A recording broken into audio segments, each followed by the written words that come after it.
Hey guys, I'm back with my 2005 Subaru Legacy.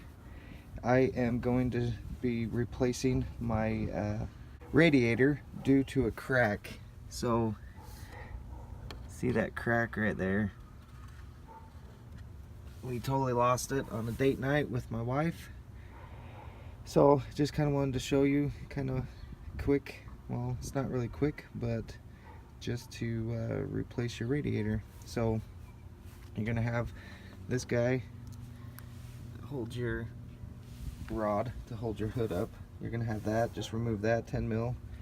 These are 12 millimeters. You're gonna have to remove those, and that's just what's securing your radiator in. Then disconnect your hoses. So you got this hose from the turbo.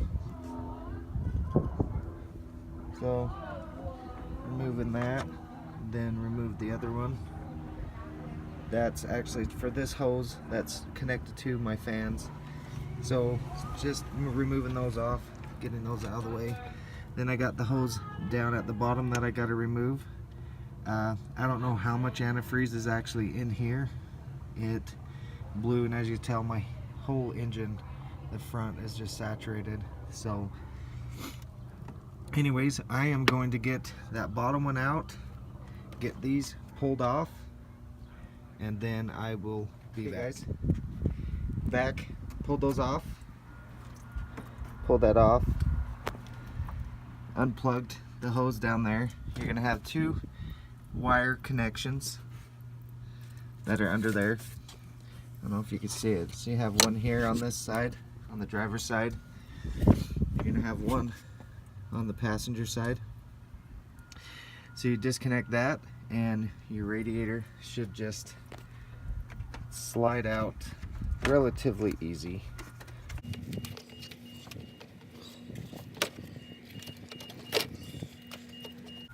Relatively easy, I said. I don't know why it's being a punk.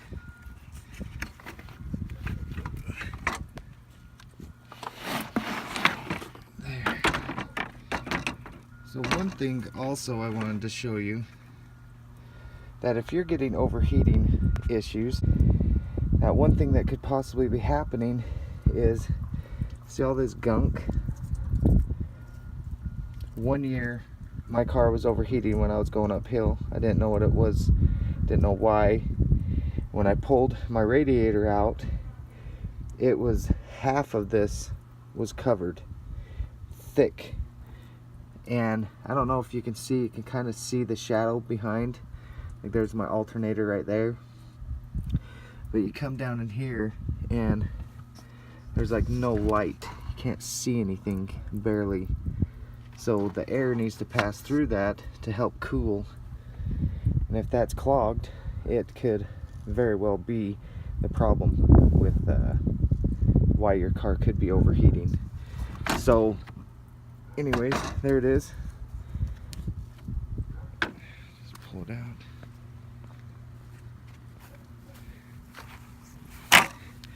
And now that it's out, it's easier to get to your fans. Pull the fans off. You got the bolts up top to pull the fans off, like right there, and then it'll just pull off. So I will get to that point and I'll be back. Okay, so here's the old one, here's the new one. So my old one don't have these, but there's no water that goes through them or anything. I actually wasn't sure, so I put water inside and it only came out here. There's no water that goes in here. So I'm assuming like oil or something passes through that to kind of help cool that off, to kind of another secondary way to cool the oil. And but anyways, there's no water that comes out of those, so this one will work. So I am gonna get ready to install it, get my fans put on that I've taken off, and they're pretty simple. It's really nice how easy they just kind of fit right inside like that. fit like this. And then you have this guy sits in here. I'm sorry, I got like bad camera angle, but anyways, so that fits there. Goes in there. Got this piece down here. This kind of goes. Then you got your bolts. And then just bolt it back up. So I'm gonna get this bolted on, and I will be back. Okay, so I got everything on there tight.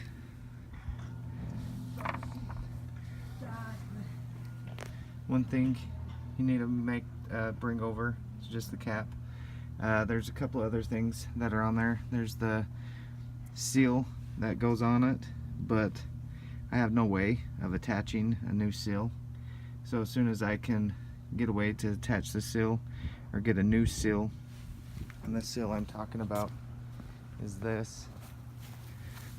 On the old one, you got this.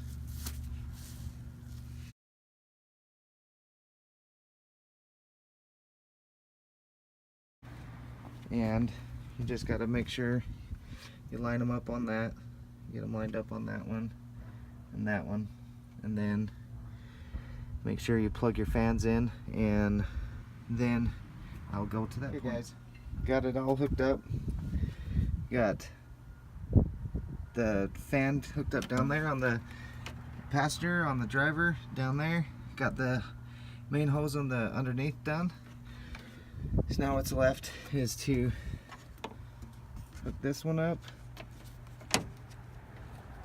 And this one goes to this guy. Need to stretch those on. Probably could clamp that on and use this one. I don't know, we'll see. May still use that one, just leave that one. It don't matter to me. And then where you want to, then you got to hook these up. But then where you want to, when you start filling antifreeze, is you want to fill it from up here, from the top. So it's going to go in and it's going to run into your engine. It's going to get all into your engine from the top down. So I like to fill up from the top, and so I'll just start dumping the antifreeze down in here, just letting it fill up, have the cap off, and then if you have a turbo car, you got to fill up here too. As soon as it starts coming out here, come up top and start filling it up here as well.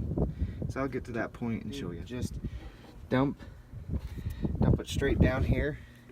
It's going to stop a little bit, let it just settle, and then keep dumping it until you can't dump anymore, and then it should start coming out here. You should be able to start seeing it, and if not, it's okay. As long as this is starting to come out here, it's already going down through, and it's inside here somewhere.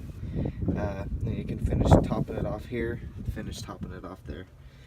So I'm gonna get it topped off, and then I'll be back with showing how to bleed out the line.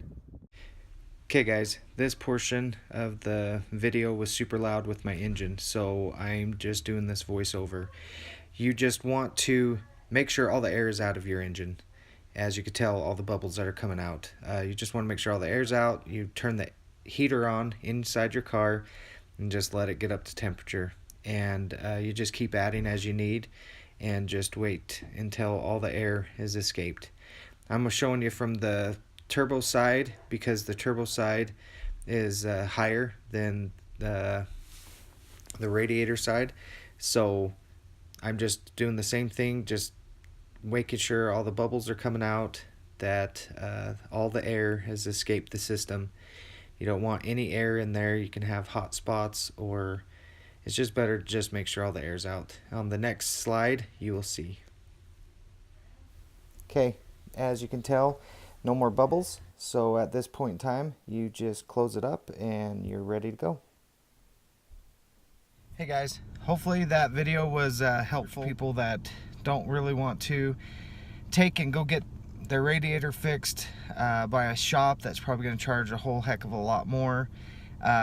That radiator cost me for my Subaru was $107. Got a new one ordered and just installed it. So if this was helpful, please like, subscribe, and there'll be more videos as I make them. Thanks.